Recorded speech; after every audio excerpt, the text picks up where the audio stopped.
انداز تھے نبی پاک کی تعظیم کے، رسپیکٹ کے، اس کے بارے میں انشاءاللہ ہم جانیں گے۔ مگر میں چاہوں گا کہ ہمارے ساتھ ماشاءاللہ راشد مدنی بھائی ہوتے ہیں اور بڑی پیاری گفتگو فرماتے ہیں تعظیم رسول، کیا فرمائیں گے اس بارے میں؟ بسم اللہ الرحمن الرحیم۔ قرآن مجید فرقان حمید کی آیت مبارکہ آپ نے تلاوت فرمائی جو کہ اس موضوع کا گویا کہ مقدمہ ہے۔ میں اعلیٰ حضرت امام اہل سنت کے چند اقتباسات بیان کرنا چاہوں گا کہ تعظیم مصطفیٰ یعنی پیارے آقا علیہ الصلوۃ والسلام کی جو رسپیکٹ کرنا ہے، تو کیا معاذ اللہ نبی پاک علیہ الصلوۃ والسلام کو لوگوں کے تعظیم کے عمل کی کیا حاجت ہے؟ تو ایسا نہیں ہے۔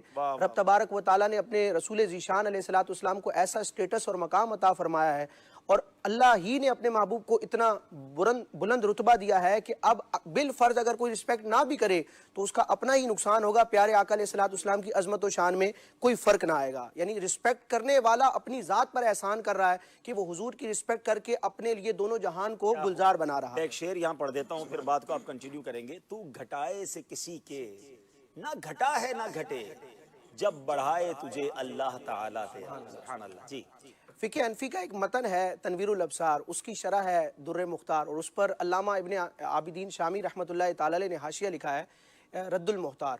اس پر اعلیٰ حضرت امام اہل سنت کی تعلیق ہے جد الممتار، تقریباً 7 جلدوں میں ہے، اور المدینۃ العلمیہ نے اس میں بڑا شاندار کام کیا تخریج کا، اور مکتبۃ المدینہ نے بڑے شاندار انداز میں اس کو چھاپا ہے۔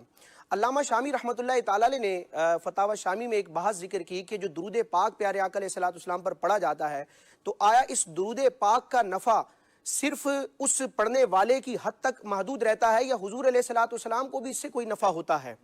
یہ ایک لمبی بحث ہے۔ اس کے تحت اعلیٰ حضرت امام علیہ سنت نے حاشیہ تحریر کیا، فرماتے اقول میں کہتا ہوں کہ تعظیم النبی صلی اللہ تعالی علیہ وسلم و احترامہ من حقوقہ صلی اللہ تعالی علیہ وسلم، کہ نبی مکرم علیہ الصلوۃ والسلام کی تعظیم کرنا اور آپ کا احترام کرنا یہ حقوق مصطفیٰ کا بنیادی حصہ ہے۔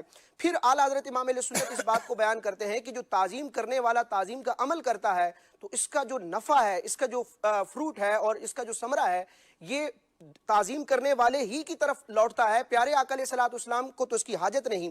اعلیٰ حضرت فرماتے ہیں یہ بات معلوم ہے کہ ان نفع التعظیم انما ہوا یرجع الی المعظم بالکسر دون النبی صلی اللہ علیہ وسلم، کہ تعظیم کا نفع تعظیم کرنے والے ہی کی طرف لوٹتا ہے، نہ کہ پیارے آقا علیہ الصلوۃ والسلام کی طرف۔ وجہ کیا ہے؟ اعلیٰ حضرت اس کا ریزن بیان کرتے ہیں، فرماتے فَإِنَّهُ بِتَعْظِيمِ رَبِّهِ تَبَارَكَ وَتَعَالَى غَنِيٌّ عَنْ تَعْظِيمِ الْعَالَمِينَ، کہ رب تبارک و تعالیٰ نے اپنے محبوب علیہ الصلوۃ والسلام کو جو عظمت عطا کی ہے، اس عظمت کی وجہ سے پیارے آقا علیہ الصلوۃ والسلام تمام جہان والوں کے تعظیم کے عمل سے مستغنی ہے۔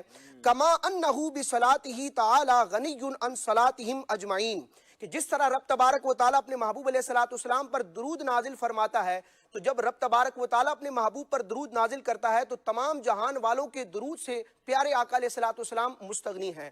یعنی ہم تعظیم مصطفیٰ کریں گے یا حضور علیہ الصلوۃ والسلام کی بارگاہ میں درود پڑھیں گے تو اس میں ہمارا ہی نفع ہے، سرکار علیہ الصلوۃ والسلام کی عظمتیں تو ویسے ہی بلند و بالا ہے۔ عرش حق ہے مسند رفعت رسول اللہ کی۔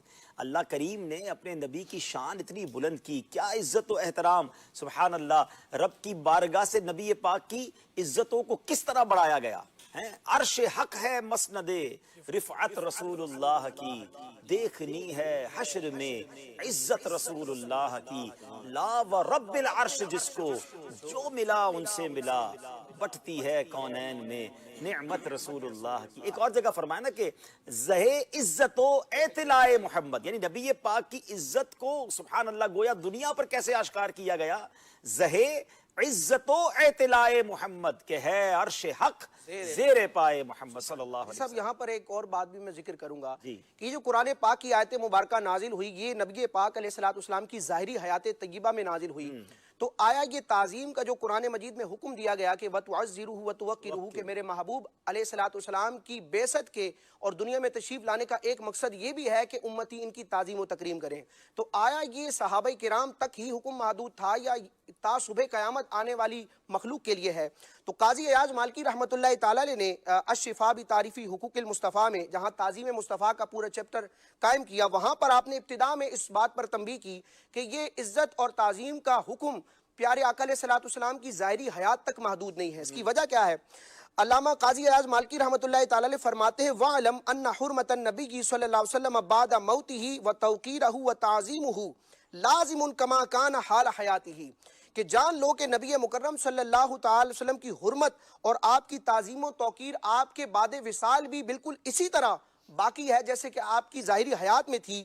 علامہ علی قاری رحمۃ اللہ تعالیٰ علیہ شرح شفا میں اس کی وجہ بیان کرتے ہیں کہ حضور کے دنیا سے پردہ فرمانے کے بعد بھی تعظیم کا حکم جوں کا توں لازم کیوں ہے؟ فرمایا لِأَنَّهُ الْآنَ حَيٌّ يُرْزَقُ فی علو درجاتہ و رفعت حالاتہ، کیونکہ پیارے آقا علیہ السلام اب بھی زندہ ہیں اور آپ کو رزق دیا جاتا ہے۔ اور یہ تعظیم کب کب کرنی ہے؟ صرف پیارے آقا علیہ السلام کی ذات ہی کی تعظیم نہیں، بلکہ قاضی ایاز مالکی رحمۃ اللہ تعالیٰ علیہ فرماتے ہیں وَذَالِکَ، اور یہ تعظیم و تکریم کا معاملہ کب کب کرنا ہے؟ عند ذکرہ صلی اللہ تعالی وسلم، حضور کا جب ذکر ہو اس وقت بھی تعظیم کرنی ہے۔ وذکر حدیثہ، جب پیارے آقا علیہ السلام کی احادیث مبارکہ بیان کی جائیں اس وقت بھی تعظیم کرنی ہے۔ وسنتہ، جب آپ کی سنت کا ذکر کیا جائے اس وقت بھی تعظیم کرنی ہے۔ وسماع اسمہ، جب پیارے آقا علیہ السلام کا نام نامی پکارا جائے اور سنا جائے اس وقت بھی تعظیم کرنی ہے۔ وسیرتہ، اور جب پیارے آقا علیہ السلام کی سیرت طیبہ کا بیان کیا جائے اس وقت بھی تعظیم کرنی ہے۔ اور صرف سرکار علیہ السلام کی ذات کی حد تک نہیں، حضور سے جو وابستہ ہیں ان کی تعظیم کرنا بھی تعظیم مصطفیٰ ہے۔ فرماتے ہیں وَمُعَامَلَةِ أَهْلِهِ وَإِطْرَتِهِ وَتَعْظِيمِ أَهْلِ بَيْتِهِ، پیارے آقا علیہ السلام کی آل، آپ کے اصحاب اور آپ کے اہل بیت کا ادب کرنا۔ وصحابتی، آگے ارشاد فرمایا وصحابتی، حضور کے آل و اصحاب اور صحابہ کا ادب کرنا، ان کی تعظیم کرنا، یہ بھی تعظیم مصطفیٰ کا حصہ ہے۔